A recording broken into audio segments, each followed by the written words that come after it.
Bismillahirrahmanirrahim. Ahyar Rosidi, aku kawin kamu kanca seniah wali semeton. Semeton wah berwakil lili aku serta mas kawin kepeng logam Rp10.000.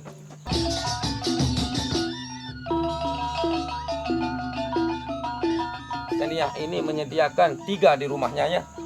Bisa pertama, penyadang sa pertama ialah sapu tangan ya. Kenapa? Karena kalau pulang suami terus telap selaput kelelet ya. Ya, ketiaknya dilap semuanya ya. Wah hebat luar biasa. Yang kedua adalah pecut. Kenapa disediakan cemeti? Setelah memasak sayur, masak daun. Kalau memang enak sayur saya, itu adalah ibadah bagi saya. Tapi kalau tidak enak, diserahkan. Suruh pecut tilik Yahyar deh. Ya bagus ya. Dan yang ketiga adalah kipas atau ampet ya. Kenapa dia sediakan ampet? Karena kalau pulang suaminya dari sawah, karena dia berkeringat, akhirnya istrinya Mutiah ini adalah langsung dia kipas-kipaskan suaminya.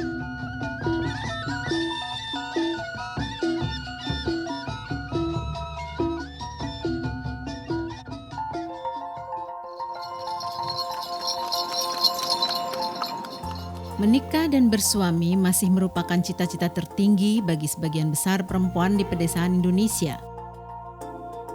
Keyakinan yang mengakar kuat bahwa dengan bersuami, seorang perempuan akan memiliki pelindung, pemimpin, dan pencari nafkah bagi kehidupan diri dan anak-anaknya, menyebabkan perempuan rela dan pasrah mengorbankan cita-cita hidupnya yang lain.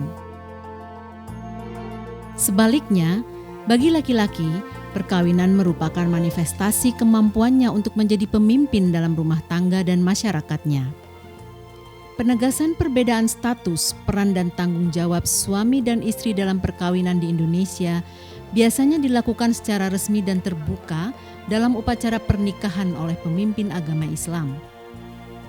Suami adalah pemimpin dan kepala rumah tangga yang berhak terhadap pelayanan penuh dari istri yang diasumsikan akan dilindungi, dipimpin dan dinafkahi olehnya. Akan tetapi, pada kenyataannya, kerap ditemukan di dalam masyarakat perempuan harus memimpin, melindungi dan berjuang menafkahi diri dan keluarganya sendiri, serta menerima perlakuan tidak adil dalam kehidupan berkeluarganya.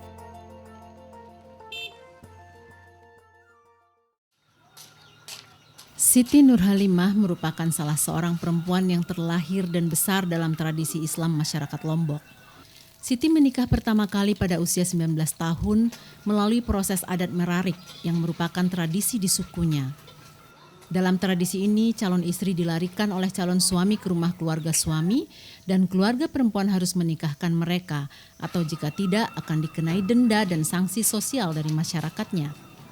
Apa kata orang dilarikan ke sana kemari, terus apa kata orang kalau kita tidak nikah kan semakin ribut jadinya. Makanya terpaksa saya dibuang itu sampai dia nyerah bapak saya itu biar sudah telur saya pecah satu katanya bapak. Pernikahan menjadi penyerahan perempuan dari orang tuanya ke pihak suami dan dengan mahar dan pisuke, sejenis kompensasi yang diberikan oleh pihak laki-laki, maka perempuan akan menjadi milik suaminya.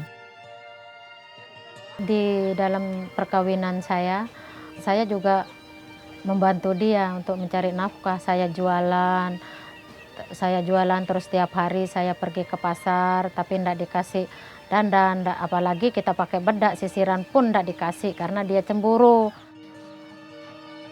Siti ditalak oleh suami pertamanya ini melalui tokoh agama yang menikahkan mereka ketika suaminya tersebut akan bekerja ke Malaysia. Dan seorang anak laki-laki dari perkawinan ini diambil oleh keluarga suami pada usianya belum setahun. Dan sejak itu Siti tidak pernah lagi bertemu dengan anaknya. Setelah saya cerai, Andre itu anak saya, dia ikut bapaknya karena saya tidak dikasih.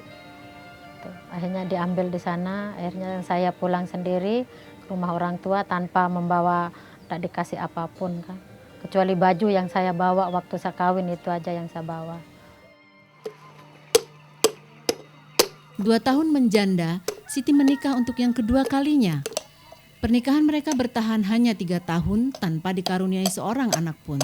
Suami keduanya memutuskan pergi bekerja ke Malaysia dan tidak pernah kembali, sehingga Siti harus menanggung beban hutang pemberangkatannya ke Malaysia.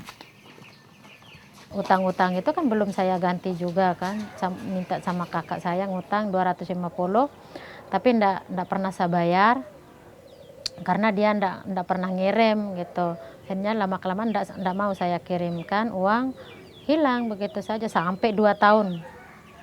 2 tahun tanpa kabar, tidak ada.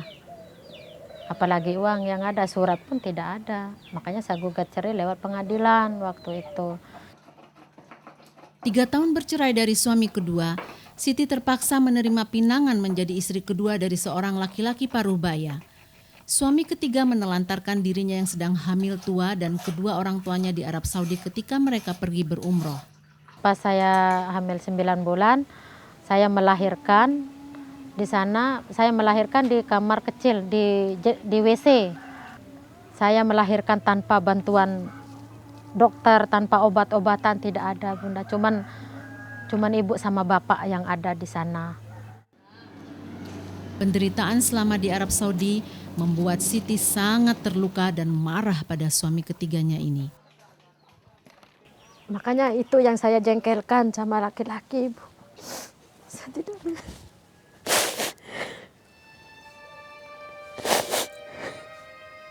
Kalau saya ingat itu Bunda yang tidak bisa apa.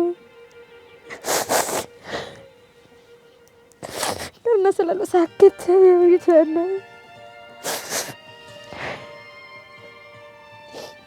Saya kira akan mendapatkan kesenangan sampai di tanah suci, malah kepedihan yang saya dapatkan di sana. Meskipun tidak pernah ditalak, Siti memutuskan bahwa dirinya sudah bercerai dari suaminya itu. Saya tidak mengurus perceraian saya karena keluarga saya masih dendam sama dia. Biarkan sudah, jangan urus itu. Sudah cerai sudah, katanya kakak saya itu sama bapak. Sudah cerai sudah, jangan balik lagi ke sana, katanya. Kalau saya kan memang saya juga sudah marah, ndak mau balik ke sana kan gitu. Ndak saya urus sampai dia meninggal, ndak pernah saya urus. Siti kini hidup dan menghidupi anak perempuan dan ayahnya di rumah ayahnya yang sederhana. Meskipun memberikan kesempatan pendidikan pada keempat anaknya, ayah Siti membiayai kedua anak laki-lakinya hingga menjadi sarjana, sementara anak perempuan hanya sampai SMA saja. Tradisi yang meyakini bahwa anak laki-laki akan menjadi kepala keluarga dan menafkahi keluarganya, sementara anak perempuan akan ditanggung oleh suaminya, menjadi alasan pembedaan ini. Hal ini juga berlaku bagi pembagian waris nantinya, di mana kedua kakak laki-laki Siti akan mendapatkan waris 2 kali lebih banyak dari Siti dan adik perempuannya. Meskipun sesungguhnya saat ini Siti lebih membutuhkan warisan tersebut karena dialah yang mengurus anak dan ayahnya seorang diri dengan segala keterbatasan yang ada.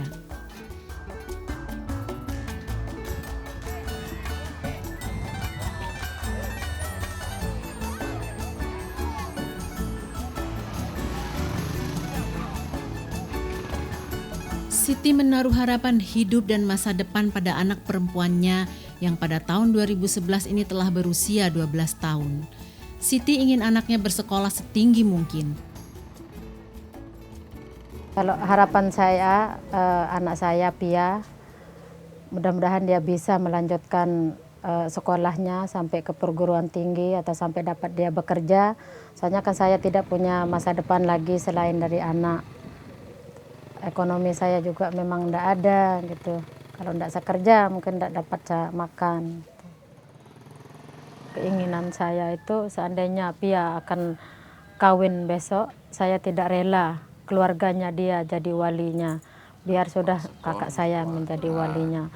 Karena keluarganya dia tidak menengok, tidak tahulah keberadaan Pia sebenarnya. Dikirain tidak ada sama keluarganya. Makanya saya tidak rela keluarganya menjadi walinya di saat dia pernikahan besok. Seharusnya kan wali itu kan dia yang menjaga, merawat, biaya makan, biaya ini kan seharusnya dia yang biaya sendiri. anak Siti belum memiliki akte kelahiran sebagai dokumen kependudukan. Karena merasa ayah anaknya itu tidak memiliki kontribusi dan tanggung jawab apapun, Siti ingin akte kelahiran anaknya hanya atas nama dirinya saja sebagai orang tua. Maksud saya begini Pak ya, supaya tidak kelihatan nama bapaknya itu, maksud saya Pak. Supaya tidak naik atas nama bapaknya itu, saking sakitnya saya Pak. Jalan Cikar. Baik. Lady saya sendak. Tidak. Tahu. Mencari nafkah, mengurus, dan membiayai keluarga bukanlah hal yang baru buat Siti. Sejak kecil dia telah terbiasa bekerja membantu orang tuanya mencari nafkah. Dan dalam 3 perkawinannya, Siti tidak pernah merasakan menjadi ratu rumah tangga yang dilindungi dan dinafkahi dengan cukup oleh suami-suaminya. Pada kenyataannya, Siti ikut bekerja keras untuk mencukupi kebutuhan keluarga, bahkan menjadi pencari nafkah utama. Menenun merupakan kerja utama Siti, yang hasilnya dijualnya pada pedagang di dekat tempat tinggalnya.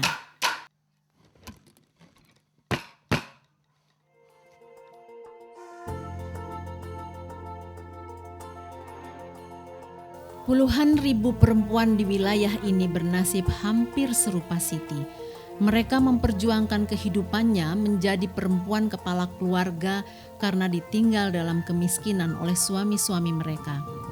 Sejak tahun 2003, mereka mulai mengorganisir diri ke dalam organisasi PEKA, Pemberdayaan Perempuan Kepala Keluarga, mengembangkan berbagai kegiatan termasuk kegiatan ekonomi, pendidikan, dan pemberdayaan hukum. PEKA itu sangat-sangat berguna bagi saya karena setelah saya masuk PEKA, setelah saya tahu PEKA, saya berani masuk kantor desa, mulai dari kantor desa, berani ngomong sama polisi, bisa mendampingi kasus teman-teman yang mau cerai atau mau bikin isbat nikah, saya bantu ke pengadilan. Ajaran yang membangun keyakinan bahwa kehidupan perempuan tergantung pada laki-laki sebagai pemimpin, pelindung, pengayom, dan pencari nafkah dalam keluarganya, pada kenyataannya sangat bertolak belakang dengan pengalaman perempuan kepala keluarga miskin di Indonesia. Mereka sesungguhnya bekerja keras memperjuangkan kehidupannya, memimpin, melindungi, dan mencari nafkah bagi keluarganya. Dengan mengorganisir dirinya melalui pemberdayaan perempuan kepala keluarga, mereka terus berjuang mengangkat martabatnya, melawan berbagai bentuk ketidakadilan yang mewarnai kehidupan mereka.